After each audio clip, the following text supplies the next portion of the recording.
Dan kita masih terhubung dengan Pak Reza.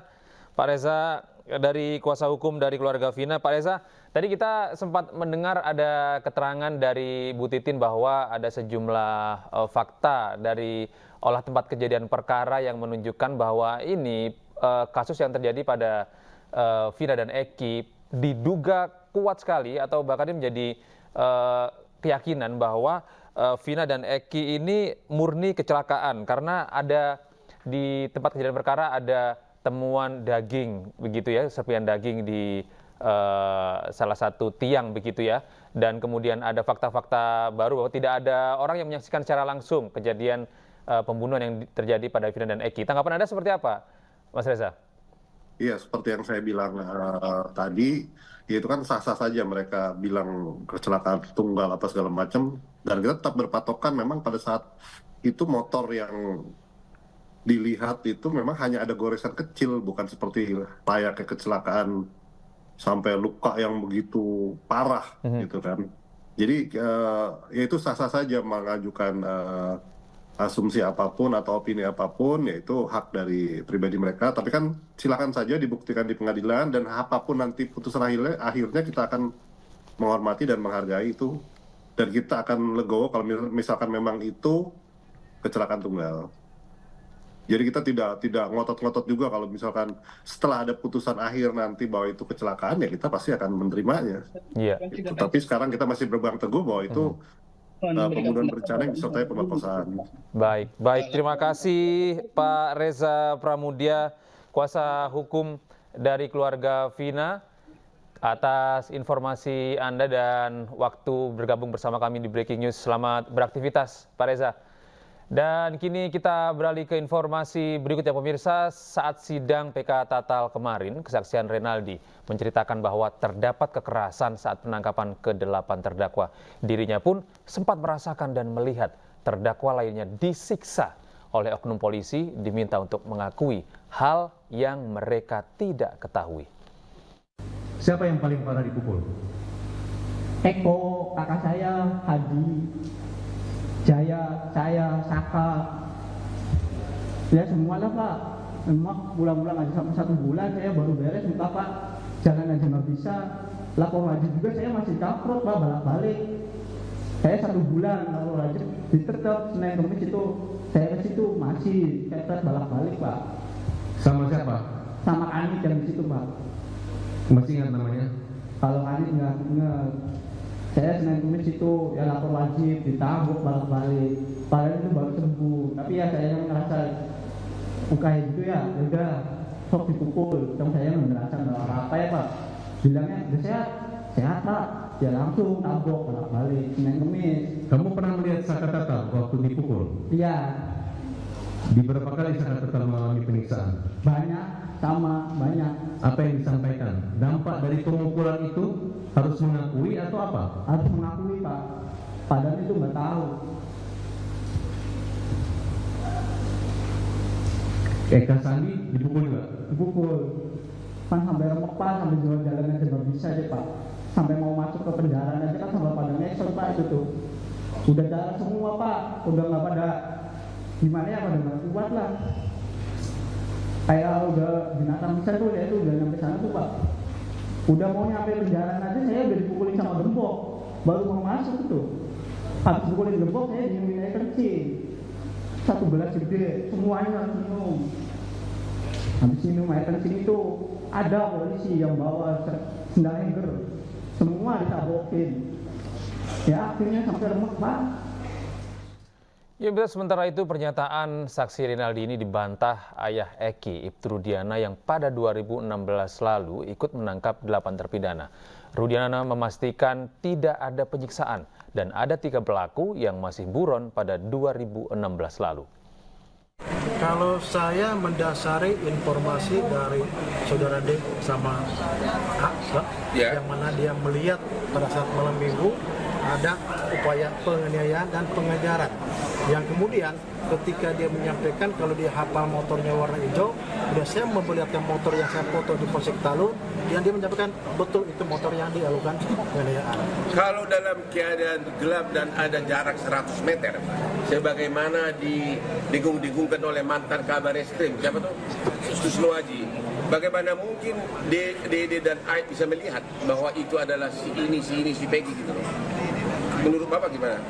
Oh, yang pasti yang saya dapat info dari si Aib, kalau dia melihat dan hafal orangnya, dilihat betul. Kemudian ketika saya jam 2 jam 14 dapat informasi, saya tukar HP sama Aib, sekitar jam 16 Aib telepon saya. Yeah. Pak, orang-orang yang ribut malam minggu sedang berkumpul di depan SMP 11. Yeah. Dan datanglah kami ke sana. Kemudian dengan baik-baik Bang, mau ngajak mereka untuk ikut sama kami ke kantor. Setelah di kantor, 15 hari kemudian mereka mengakuin kalau mereka yang melakukannya. Sehingga dasar tersebut yang menjadi dasar kami untuk menyerahkan ke SP. Bagaimana orang baru ditanya langsung mengaku? Tentunya ada upaya-upaya kami untuk apa benar disiksa, Pak? Tidak ada, Pak. Karena Itu katanya disiksa, digoreng atau diapa? Saya menyerahkan ke reskrim, posisi masih itu dan kami foto, Pak. Ada dokumentasi. Bisa Bukan, saya proses. para pelakunya ini loh. Para pelaku benar disiksa makanya Tidak mau ada. ngaku. Tidak ada. Tidak ada. Tidak. Dan posisi masih utuh. Bukannya utuh, tidak ada penganiayaan. Dari mana Bapak kenal Dede dan Aib? Pertama kali sampai tahu bahwa dia saksinya. Itu pada saat kami berempat coba mencari informasi dari mulai TKP mayat, kemudian coba cari CCTV, tidak berapa lama kemudian sekitar jam 2 melintas dekat Alfamart, saya masuk Alfamart juga nyari CCTV, tapi tidak ada CCTV di situ. Kemudian keluar Alfamart, saya melihat Aib sama Dede nongkrong di depan cuci mobil. Jadi kita semperin. Campari di interview gitu ya? Artinya semua orang yang di situ kami tanya Bang, namun Aib sama Dede lah yang memberi informasi. Oh begitu. CCTV di mana sekarang? Itu ditanyain orang juga? Ya, CCTV yang di Perumahan Begadan memang sempat saya lihat, namun posisi CCTV tidak jelas mengarah ke jalan raya, cuma mengarah ke perumahan depan Perumahan Begadan, dan itu sudah saya sampaikan ke penyidik. Karena tapi di CCTV kelihatan nggak ada penganiayaan? CCTV tidak mengarah ke flyover, mengarah ke jalan raya aja, tidak melihat jelas. Dan saya tidak mengambil karena semua begini Pak. Oke, Bapak yakin nggak bahwa 3 yang fiktif ini bukan fiktif? Karena 2 yang DPO itu di dalam BAP, ada semua BAP di sini mengatakan mereka lah yang membawa mayat ke flyover agar kelihatan seolah-olah kecelakaan. Yaitu 2 DPO itu. Bagaimana Pak? Bapak yakin nggak bahwa itu bukan fiktif?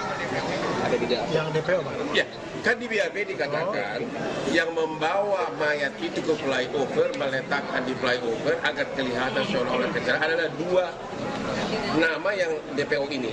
Siapa namanya? Andi sama Dani Bang. Siapa? Andi dan Dani. Nah, menurut Bapak gimana? Kaitan keterangan para terpidana, saya tidak baca testan. Cuman yang saya tahu pada saat menggali informasi dari mereka bahwa menyebutkan di antaranya 3 orang yang belum diamankan, di si Dani, si Peggy alias Dorong, satu lagi si Dani,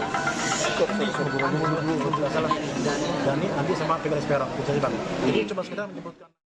Dalam sidang peninjauan kembali, perdebatan terjadi antara saksi Yogi Nainggolan yang juga kuasa hukum 5 terpidana dengan jaksa penuntut umum atau pihak termohon. Jaksa mempertanyakan keberadaan saksi saat terjadinya peristiwa yang menyebabkan meninggalnya Vina dan Eki. Saudara ada di lokasi kejadian? Saya? Iya. Pertanyaannya sangat nggak nyambung nih. Enggak, ini saya bertanya karena yang mulia tidak. Pertanyaan saya iya apa tidak, Pak? Jangan gitu dong bertanya. Izin yang mulia. Izin bertanya. Majelis karena beliau saksi. Saya lawyer kan. Izin yang mulia. Kita tanyakan kepada yang mulia. Siap. Tadi sudah dijelaskan oleh saksi bahwa ia adalah lawyer dari terdakwa yang dewasa ya. Baik. Dewasa. Yang 5 orang. Ya. Berarti beliau tidak pernah ya, Bu, di sana? Ya. Jangan gitu pertanyaannya dong. Saya tidak dibatasi untuk bertanya yang mulia kecuali yang mulia membatasi. Izin yang mulia. Bentar, saya tanyakan. Saya Baik, bertanya baik. ya. Yang mulia yang bertanya. Saya yang bertanya. Ya. Bentar, saya yang bertanya. Ya. Jadi Bapak ada tidak di lokasi, gitu aja. Kalau bilang tidak, itu kan yang dibutuhkan oleh si termohon. Iya. Saya kan Karena lawyer kan? Nah, itu. Berarti Tahu tidak ada yang jawabannya? mulia. Tidak. Siap. Nah, itu ya. Untuk itu kami minta untuk dicatat di dalam persidangan bahwa keterangan beliau ini sebagai testimoni de audito, Bu. Jadi tidak pernah. Silahkan saudara bertanya. Hak saudara Baik. untuk bertanya Ya, bukan untuk untuk menyimpulkan. sementara Ya. saya cukup, Bu. Ya, Ya. ini ditambahi oleh Sudah dicatat dalam oleh berita acara. rekan Jadi saya. Siap. Sebentar, dengarkan dulu. Sebentar. Hei. Sebentar. Kuasa pemohon tadi sudah ditunjukkan juru bicaranya siapa. Kemudian tadi sudah dari majelis juga sudah menerangkan bahwa dari termohon hanya punya hak untuk bertanya, tidak untuk menyimpulkan. Apapun yang disampaikan oleh termohon, tadi ada keberatan dari termohon, tetap akan dicatat dalam berita acara, gitu ya. Jadi biarkan, terserah. Tapi kami akan melihat nanti, akan tetap dicatat dalam berita acara. Gitu ya. Tapi izin yang mulia, kan apa yang dikatakan oleh rekan jaksa ini kan saya mengatakan testimoni dia itu. Iya, sebentar. Tadi sudah kami catat dan sudah kami tegaskan bahwa memang Bapak ada lawyernya. Betul. Bukan berarti Bapak ada di situ, kan seperti Betul. itu. Ya, sudah ya, cukup. Tapi Ya, pernyataan silakan. testimoni itu dicabut dulu. Sudah catat dalam berita acara. Cabut dulu Ya. bro. Cabut dulu. Anda ngerti Nanti akan mempertimbangkan adalah Mahkamah Agung. Semua yang terjadi dalam persidangan tetap akan catat dalam saya ini persidangan. dosen, Ya, silakan. Bu. Ya. Dosen. Kalau saya mendengar seperti itu rasanya miris nih kan ya. Ya, pastikan tetap bersama kami pemirsa karena Breaking News masih akan kembali usai jeda.